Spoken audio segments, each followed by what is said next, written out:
56,000 छोटे उद्योग बंद हो गए हैं। ये है कि जिस कांग्रेस पार्टी ने देश में भ्रष्टाचार को परिभाषित किया, ये नहीं बोलते गांधी परिवार की जो सी है वहाँ पर 10 साल में 855 फैक्ट्रियां बंद हो गई। आज तक उनके खिलाफ तो हमने उनका कोई धरना नहीं देखा। इसका मतलब यह है कि जिस कांग्रेस पार्टी को लगा कि राहुल गांधी राजनीतिक स्तर पर बेकार साबित हो रहे हैं, वही कांग्रेस पार्टी अब इन्हीं प्रश्नों के माध्यम से, तो राहुल गांधी एक तो बेचारे ऑलमोस्ट बोल पाते हैं और जब बोलते हैं तो भी सही नहीं बोलते हैं। आजकल तो काफी बोलते हैं, कभी कुलियों से मिलते हैं, मजदूरों से मिलते हैं। अगर इतना बोलते हैं तो मेरा ये मानना है कि अगर उनमें हुनर होता तो कांग्रेस पार्टी उन्हें प्रधानमंत्री के उम्मीदवार के रूप में देश के सामने प्रस्तुत करती। लेकिन राहुल गांधी तो मुकाबला कर ही रहे हैं नरेंद्र मोदी का। कहाँ मुकाबला कर रहे हैं? मुकाबला हमेशा बराबर के लोगों में होता है। आज मैं कांग्रेस पार्टी के द्वार पर एक चुनौती रखती, नरेंद्र मोदी से मुकाबला छोड़िए। राहुल गांधी में दम है तो 16 साल की उम्र में पर दिन में 200 रुपए की पगार में सड़क पर खड़े होकर सामान बेचने के काम से शुरुआत की थी। झाड़ू पोछा लगाने का भी काम किया जिंदगी में। जी, नौकरी नहीं थी मेरे पास, अंत के 200 रुपए बचे थे। गई जब मैं वहाँ ऑफिस में तो उन लोगों ने कहा शक्ल देखी है, मेरे पास उस वक्त पैसा था नहीं। जो कांग्रेस के भ्रष्ट नेता आरोप प्रत्यारोप की राजनीति करते हैं, वो एक ऐसे व्यक्ति या संगठन पर अंकुश लगाएंगे और उंगली उठाएंगे। मैंने कांग्रेस की एक नीति देखी है कि जब तक आप हमारे साथ हैं तब तक आप सेक्युलर हैं, तब तक आप साफ हैं। अगर आप बीजेपी के साथ जाते हैं तब आप भ्रष्ट हैं, तब आप में कोई कमी है। मुझे लगता है कि बीजेपी भी तो गंगोत्री नहीं है ना, इसमें आकर के आदमी शुद्ध हो गया है। म्यूजिक जब मैं राजनीति में आई तब मैं इस बात के लिए पूरी तरह से तैयार थी कि मेरे दामन पर कोई ना कोई कीचड़ तो उछाला जाएगा, लेकिन ये भी सत्य है कि जितना कीचड़ उछालोगे उतना ही कमल खिलेगा। आज जिस वीडियो पे रिएक्शन देने वाले हैं उस वीडियो का टाइटल है अब लगता है स्मृति ईरानी का पूरा घमंड टूट चुका है।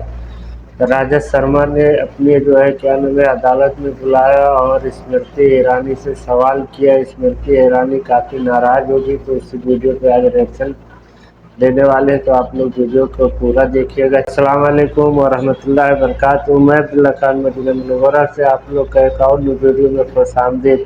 वीडियो को पूरा देखिएगा। स्मृति ईरानी के रिलेटेड की वीडियो और राजद शर्मा ने अपने जो है क्या नाम है स्टूडियो में बुलाया जनता की अदालत में। काफ़ी जो है क्या नाम है इंटरेस्टिंग वीडियो, तो आप लोग वीडियो को पूरा देखिएगा और चैनल पे नया है तो चैनल को सब्सक्राइब कर ले। चलते आज का वीडियो शुरू करते हैं। स्मृति जी, आप बड़ी वकालत करती हैं आप नरेंद्र मोदी की, उनकी सरकार की, लेकिन हम देख रहे हैं अरब के सारे जो विकास के दावे बिल्कुल झूठे हैं। ये जो अच्छी नियत के साथ आए उनका हम लोग स्वागत करते हैं, लेकिन जब इंसान की नियत में खोट साफ सार्वजनिक दिखाई देती है तब इंसान क्या करे? कि लघु उद्योग बंद हो गए हैं, 56,000 छोटे उद्योग बंद हो गए हैं, बड़ी लंबी फहरिस्त है उनकी। न सिर्फ आर्थिक विकास हुआ है बल्कि समाज में भी हर वर्ग का विकास करने में नरेंद्र भाई सक्षम रहे हैं। जो कांग्रेस पार्टी राहुल गांधी के माध्यम से कि वो भ्रष्टाचार के खिलाफ है, एक प्रश्न की जनता और खासकर आज जो नौजवान यहाँ बैठे हैं वो बार बार अरवित है, जिसका जवाब आज तक न जनता को मिला, हमें तो बिल्कुल ही मिलने की अपेक्षा नहीं है। वो ये है कि जिस कांग्रेस पार्टी ने देश में भ्रष्टाचार को परिभाषित किया, बोलने दे, तकलीफ हुआ है बेचारे, बोल। उस कांग्रेस पार्टी का समर्थन इतनी आसानी से लेकर सर ये नहीं बोलते कि मात्र गांधी परिवार की जो सी है वहां पर 10 साल में 855 फैक्ट्रियां बंद हो गई हैं। आज तक उनके खिलाफ तो हमने उनका कोई धरना नहीं देखा।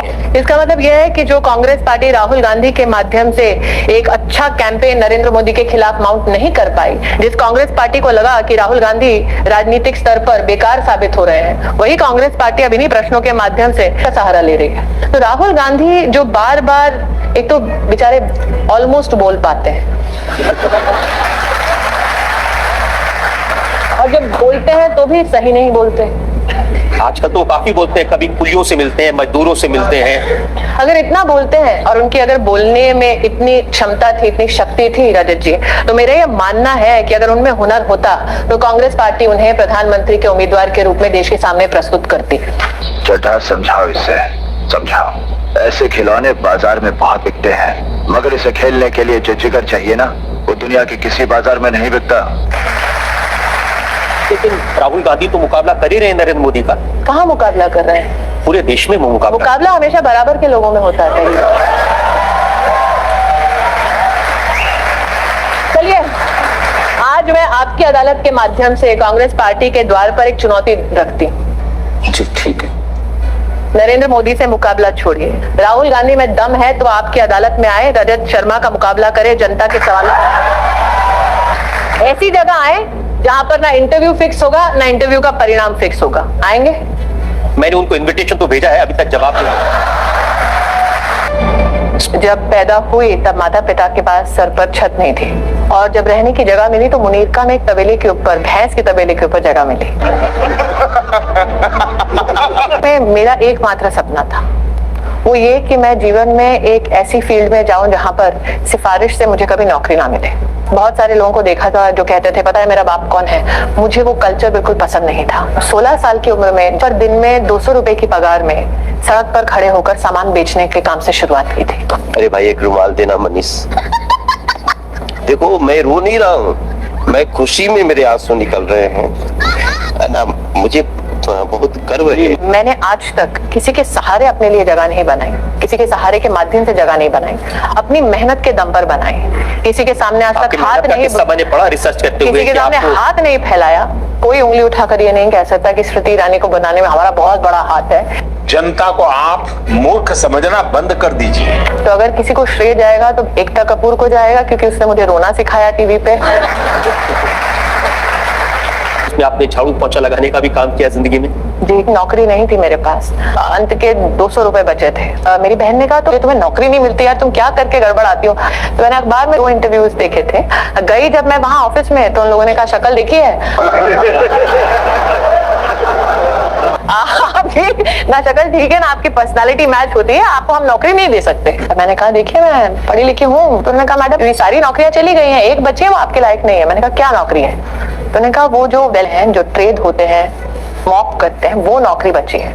अब मेरे पास उस वक्त पैसा था नहीं, तो मैंने कहा जो भी नौकरी दे दीजिए, क्योंकि मैं पूरा विश्वास रखती हूँ कि एक दिन ट्रेड होते धोते मैं आपकी मैनेजर जरूर बन जाऊंगी।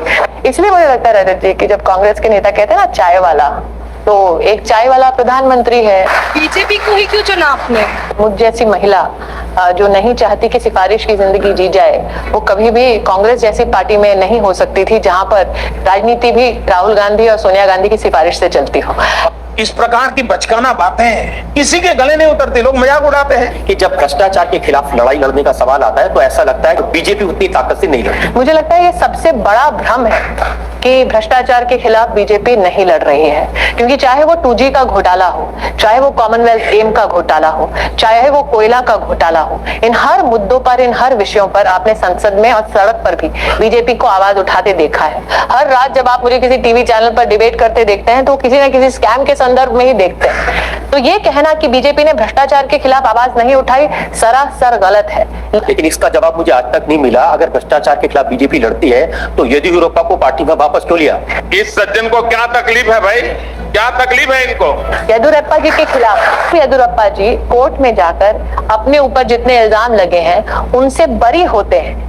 तो आप मुझसे ये कहना चाहते हैं कि जो केजरीवाल आरोप प्रत्यारोप की राजनीति करते हैं, जो कांग्रेस के भ्रष्ट नेता आरोप प्रत्यारोप की राजनीति करते हैं, वो एक ऐसे व्यक्ति या संगठन पर अंकुश लगाएंगे और उंगली उठाएंगे जिन्हें कोर्ट प्रमाणित करता है कि वो निर्दोष है?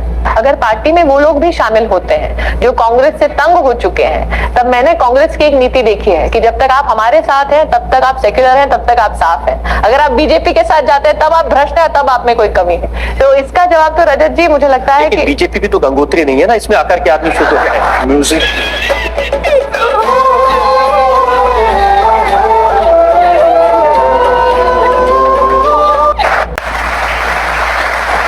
रजत जी इस कलयुग में गंगा माँ अपने आप में इतनी मैली हो चुकी है कि जब अडवाणी जी बड़े लीडर थे तो आप अडवाणी जी के साथ नजर आती थी, आप नरेंद्र मोदी बड़े लीडर हो गए तो आप उनके साथ नजर आती हैं। तो जिसके सूरज चढ़ रहा है उसको सलाम।